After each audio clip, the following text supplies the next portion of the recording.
आओ हिंदी पढ़ें YouTube channel में आज हम राम भक्त कवि तुलसीदास जी का जीवन परिचय करेंगे। तो आइए शुरू करते हैं राम भक्त कवि तुलसीदास जी का जीवन परिचय। मानव प्रकृति के जितने रूपों का हृदयग्राही एवं सजीव वर्णन गोस्वामी तुलसीदास जी ने किया है, वैसा विविधतापूर्ण वर्णन अन्य किसी भी भारतीय कवि के द्वारा संभव नहीं हो सका है। तुलसीदास को यदि मानव जीवन का सूक्ष्म एवं सफल पारखी कहा जाए तो अतिशयोक्ति न होगी। तुलसीदास भारत के ही नहीं बल्कि सारी मानवता और सारे संसार के कवि हैं। तुलसीदास द्वारा रचित श्री रामचरितमानस तो मानो मानव संस्कृति का अमर काव्य है। तो इसीलिए प्रसिद्ध कवि अयोध्या सिंह उपाध्याय हरिऔध्य ने तुलसीदास जी के संबंध में उचित ही लिखा है, कविता करके तुलसी न लसे, कविता लसी पा तुलसी की कला। अब उनका जीवन परिचय। लोकनायक गोस्वामी तुलसीदास जी के जीवन चरित्र के संबंधित प्रामाणिक सामग्री अभी तक नहीं प्राप्त हो सकी है। डॉक्टर नगेंद्र द्वारा लिखित हिंदी साहित्य का इतिहास में उनके संदर्भ में जो प्रमाण प्रस्तुत किए गए हैं वे इस प्रकार हैं। बैनी माधव प्रणीत मूल गोस्वामी चरित्र तथा महात्मा रघुबर दास चरित्र तुलसी चरित्र में तुलसीदास जी का जन्म संवत 1554 विक्रमी संवत अर्थात 1554 या सन 1497 ईस्वी 1497 में दिया गया है। बैनी माधवदास की रचना में गोस्वामी जी की जन्म तिथि श्रवण शुक्ल सप्तमी का उल्लेख है। इस संबंध में निम्नलिखित दोहा प्रसिद्ध है। 1554 बीसी कालिंदी के तीर श्रावण शुक्ल सप्तमी तुलसीदास धरे शरीर। शिव सिंह सरोज में इनका जन्म संवत 1583 अर्थात 1583 विक्रमी संवत और सन 1526 यानी 1526 ईस्वी में बताया गया है। पंडित राम गुलाम द्विवेदी ने इनका जन्म संवत 1589 विक्रमी संवत और सन 1532 ईस्वी में स्वीकार किया है। सर जॉर्ज गिरसन द्वारा भी इसी जन्म संवत को मान्यता दी गई है। निष्कर्ष रूप में जनश्रुतियों एवं सर्वमानव तथ्यों के अनुसार इनका जन्म संवत 1589 विक्रमी संवत और सन 1532 ईस्वी माना जाता है। तुलसीदास के जन्मस्थान के संबंध में भी सभी का अलग अलग मत रहा है। तुलसी चरित्र में इनका जन्म स्थान राजापुर बताया गया है, जो उत्तर प्रदेश के बांदा जिले का एक गांव है। कुछ विद्वान तुलसीदास द्वारा रचित पंक्ति में पुनि निज गुरु सन सुनी कथा सो सुकर खेत के आधार पर इनका जन्मस्थल एटा जिले के सोरा नामक स्थान को मानते हैं, जबकि कुछ विद्वानों का मत है कि शुक्र खेत के ब्रह्मवश सोरो मान लिया गया है। वस्तुतः यह स्थान आजमगढ़ जिले में स्थित है। इन तीनों मतों में इनके जन्म स्थान को राजापुर मानने वाला मत ही सर्वाधिक उपयुक्त समझा जाता है।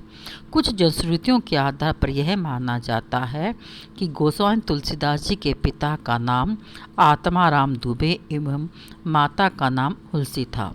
कुछ लोग ये मानते हैं कि जन्म लेने के बाद इनकी माता का निधन हो गया था, तो इसीलिए पिताजी ने इनको त्याग दिया। तब इनका लालन पालन इनके चाचा चाची ने किया था, लेकिन 5 वर्ष की आयु में इनका निधन हो गया और तभी से तुलसीदास जी को सभी अपशकुनी या मनहूस कहकर बुलाते थे। लेकिन बाद में जो प्रसिद्ध नरसिंह जो प्रसिद्ध कवि रहे थे या हम कह सकते गुरु रहे थे, उन्होंने इनका पालन पोषण किया था। और उन्होंने इनको शिक्षा दीक्षा दी थी। इन्हीं की कृपा से तुलसीदास जी वेद, वेदांग, दर्शन, इतिहास, पुराण आदि में निष्णात हो गए थे।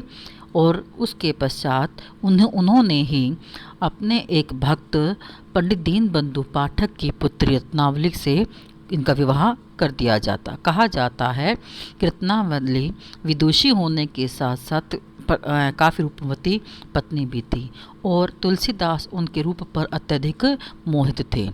और अपने ऊपर इतना मोहित होते देखकर एक दिन उनकी पत्नी ने उनको फटकारते हुए कहा था, लाज ने आवत आपको दोरे आयु साथ, दिक दिक ऐसे प्रेम को कहाँ कहूँ मैं नाथ। अस्ति चरम में देह मम, तामे ऐसी प्रीति, ऐसी जो श्री राम में है होत न हो न तो भवभीति।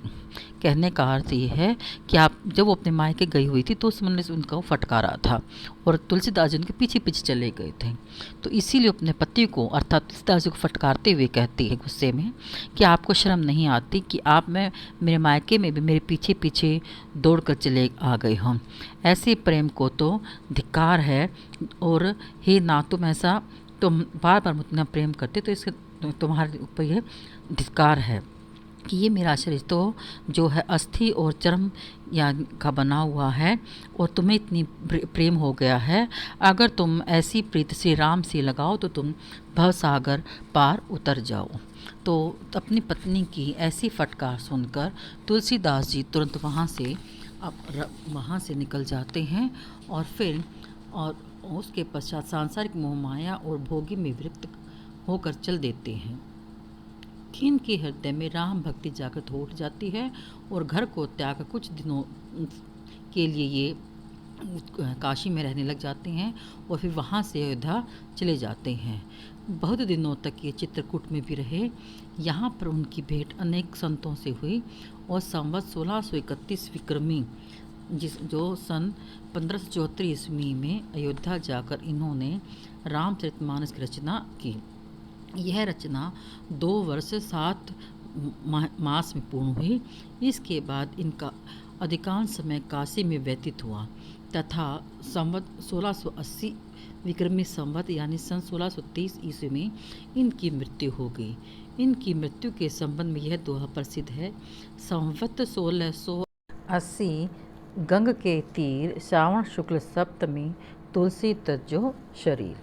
अब इनकी साहित्यिक विशेषताएं।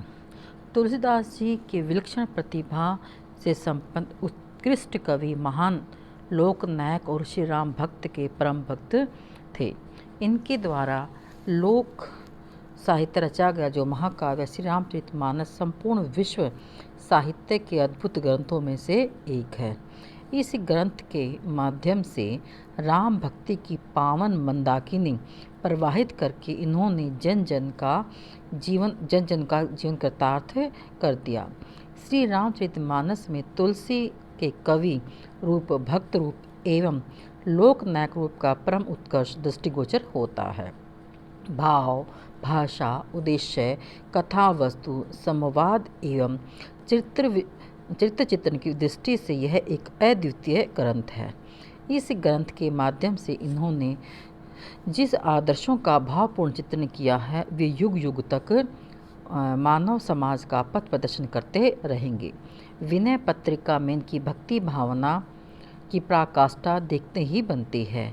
अपनी दास्य भाव की भक्ति के माध्यम से इन्होंने स्वयं को अपने इष्ट देव श्री राम के चरणों पूरी तरह समर्पित कर दिया।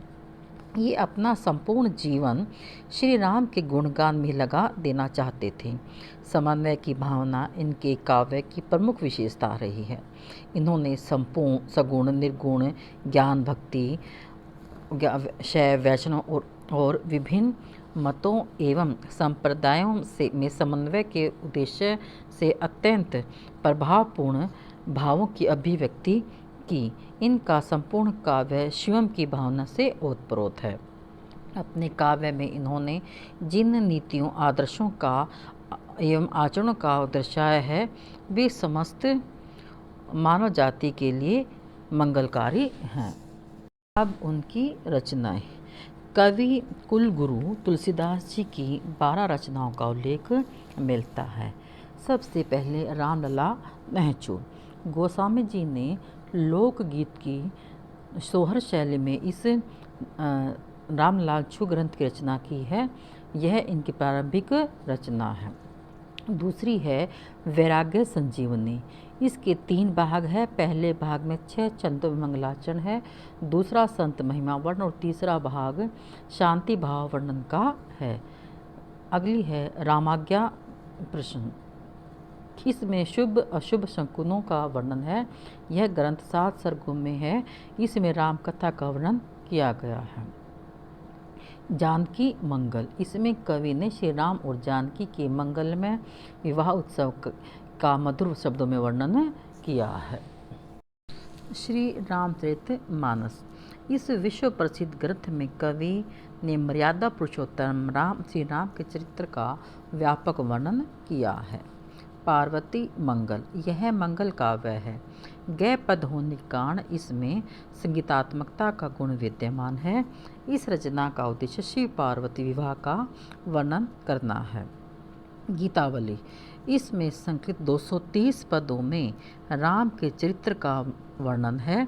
कथानक के आधार पर इन पदों के 7 कांडों में विभाजित किया गया है। विनय पत्रिका।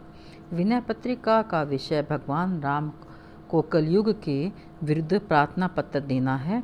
इसमें तुलसी भक्त और दार्शनिक कवि के रूप में दिखाई देते हैं। श्री कृष्ण गीतावली। इसके अंतर्गत केवल 61 पदों में कवि ने पूरी श्री कृष्ण कथा मनोहारी रूप ढंग से प्रस्तुत की है। बरवे और रामायण। यह गोस्वामी जी की सफुट रचना। इसमें श्री राम कथा संक्षेप में वर्णित है। दोहावली। इस संग्रह ग्रंथ में कवि की सूक्ति शैली में दर्शन होते हैं। कवितावली। इस कृति में कवित्व और सवैया शैली में राम कथा का वर्णन किया गया है। तुलसी जी की इन रचनाओं में भगवान राम के चरित्र को व्यापकता के साथ चित्रित किया गया है। इसमें संदेह नहीं कि भाव पक्ष और कला पक्ष दोनों की दृष्टियों में तुलसी का काव्य अद्वितीय है। निश्चय ही तुलसी हिंदी साहित्य के अमर कवि हैं। अब है उनकी शैली। तुलसीदास जी ने तत्कालीन सभी काव्य शैलियों का प्रयोग अपने काव्य में किया है। इन्होंने श्री रामचरितमानस में प्रबंध शैली, विनय पत्रिका में मुक्तक शैली और दोहावली में साखी शैली का प्रयोग किया है। इनके अतिरिक्त और भी कई शैलियों का प्रयोग इनकी रचनाओं में देखने को मिलता है। तो ये था गोस्वामी तुलसीदास जी का जीवन परिचय। आशा है कि आपको गोस्वामी तुलसीदास जी का ये जीवन परिचय अवश्य पसंद आएगा, और अगर आपको पसंद आ जाए तो इसे ज़रूर लाइक और सब्सक्राइब कीजिए। मेरे हिंदी चैनल आओ हिंदी पढ़ें। धन्यवाद।